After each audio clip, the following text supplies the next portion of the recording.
नमस्कार, EMS TV में आपका स्वागत है। मैं हूं आपके साथ आकाश और अब देखते हैं देश की आज की तमाम बड़ी खबरें। बिहार के डीजीपी गुप्तेश्वर पांडे की वीआरएस को बिहार सरकार ने मंजूरी दे दी है। अब उम्मीद जताई जा रही है कि उन्हें विधानसभा चुनाव में बक्सर या भोजपुर से राष्ट्रीय जनतांत्रिक गठबंधन का उम्मीदवार बनाया जा सकता है। पिछले कई दिनों से ये कयास लगाए जा रहे थे कि डीजीपी पांडे पुलिस की नौकरी छोड़कर राजनीति में नई पारी की शुरुआत कर सकते हैं, लेकिन इससे पहले ही बिहार सरकार ने उनका वीआरएस मंजूर कर लिया।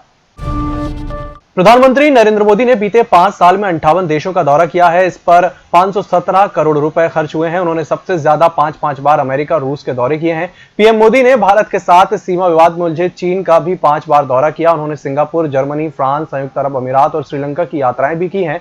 विदेश राज्य मंत्री वी मुरलीधरन ने सवाल के जवाब में यह जानकारी दी। प्रधानमंत्री का आखिरी विदेश दौरा नवंबर 2019 में हुआ था। उस समय वह ब्रिक्स देशों के समिट में शामिल होने ब्राजील गए थे। इसी महीने उन्होंने थाईलैंड का दौरा भी किया था। महाराष्ट्र के ठाणे स्थित भिवंडी में हुए हादसे में मरने वालों की संख्या 39 हो गई है। यहां सोमवार तड़के 3 मंजिला बिल्डिंग गिर गई थी। मलबे में 10 से ज्यादा लोगों के फंसे होने की शंका थी। इस बीच स्थानीय रहवासियों ने 19 लोगों को मलबे से बाहर निकाला था। मंगलवार को बचाव दल ने 45 घंटे बाद 42 साल के एक व्यक्ति को जिंदा निकाला। खालिद अब्दुल खान को जैसे ही बाहर निकाला वे खड़े हो गए। उसके बाद उन्हें अस्पताल ले जाया गया। हालांकि अस्पताल ने उन्हें कुछ देर बाद छुट्टी दे दी गई। रक्षा अनुसंधान और विकास संगठन को एक बड़ी उपलब्धि हाथ लगी है। संगठन ने laser guided anti tank guided missile का सफल परीक्षण कर लिया है।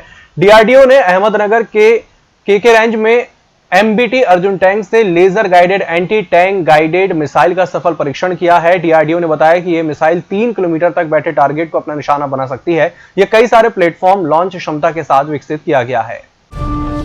केंद्र सरकार द्वारा लाए गए कृषि के 3 विधेयकों के खिलाफ किसान आक्रोशित हैं। इसी कारण से भारतीय किसान यूनियन बुधवार को ग्रेटर नोएडा से होते हुए दिल्ली की आजादपुरा मंडी में प्रदर्शन करने निकले हैं, जिन्हें नोएडा दिल्ली बॉर्डर पर ही रोक दिया गया। किसानों के लिए लगाए गए बैरिकेड्स की वजह से नोएडा सेक्टर 14 से दिल्ली जाने वाली रोड पर लंबा जाम लग गया। इससे आने और जाने वालों को खासी परेशानियों का सामना करना पड़ा। कोरोना के साए में राज्यसभा का मानसून सत्र निर्धारित समय से करीब 8 दिन पहले अनिश्चितकाल के लिए स्थगित कर दिया गया। छोटी सी अवधि होने के बावजूद सत्र के दौरान 25 विधेयकों को पारित किया गया, जबकि हंगामे के कारण 8 विपक्षी सदस्यों को निलंबित कर दिया गया। सभापति एम वेंकैया नायडू ने कहा कि यह सत्र कुछ मामलों में ऐतिहासिक रहा, क्योंकि इस दौरान उच्च सदन के सदस्यों को बैठने की नई व्यवस्था के तहत 5 अन्य स्थानों पर बैठाया गया। ऐसा उच्च सदन के इतिहास में पहले कभी नहीं हुआ। इसके अलावा सदन ने लगातार 10 दिनों तक काम किया।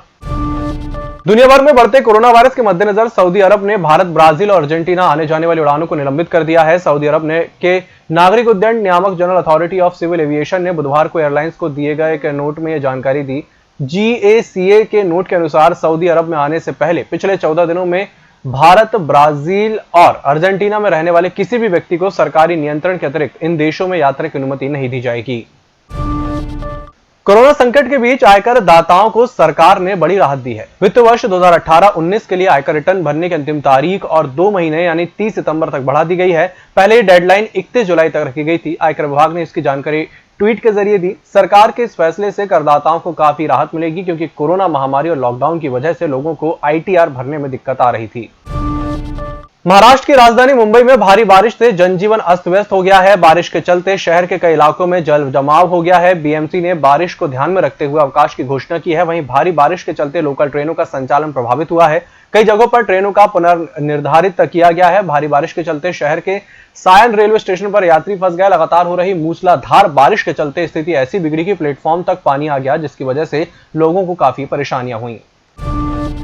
दुनिया की सबसे प्रतिष्ठित मैगजीन में से एक टाइम ने साल 2020 के सबसे प्रभावशाली व्यक्तियों की सूची जारी कर दी है। टाइम मैगजीन हर साल यह लिस्ट जारी करती है। इसमें अलग अलग क्षेत्र के व्यक्तियों को शामिल किया जाता है।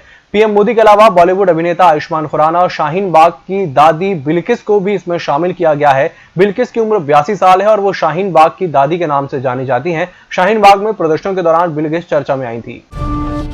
अभिनेता सुशांत सिंह राजपूत की मौत से जुड़े ड्रग मामले में गिरफ्तार अभिनेत्री रिया चक्रवर्ती ने बॉम्बे हाईकोर्ट में जमानत याचिका दायर की थी, जिस पर हाईकोर्ट में आज सुनवाई होनी थी, लेकिन मुंबई में भारी बारिश के कारण इस मामले पर सुनवाई नहीं हुई।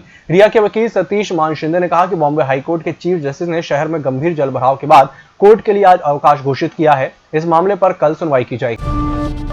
पिछले कुछ दिनों में सुशांत सिंह राजपूत की मौत मामले में जुड़े ड्रग केस की जांच में कई बड़े नाम सामने आए हैं। इसी दौरान नारकोटिक्स कंट्रोल ब्यूरो को 2 दिन तक चली पूछताछ में सुशांत सिंह राजपूत और रिया चक्रवर्ती की टैलेंट मैनेजर जया साहा ने कई अहम खुलासे किए हैं। साहा ने जांच एजेंसी को बताया कि उसने ही श्रद्धा कपूर के लिए ऑनलाइन ऑर्डर कर सीबीटी ऑयल का इंतजाम किया था। पूछताछ के दौरान एनसीबी ने जया को श्रद्धा के साथ हुई उसकी व्हाट्सएप चैट दिखाते हुए इस बारे में कई सवाल किए। इस वीडियो में फिलहाल इतना ही। नमस्कार।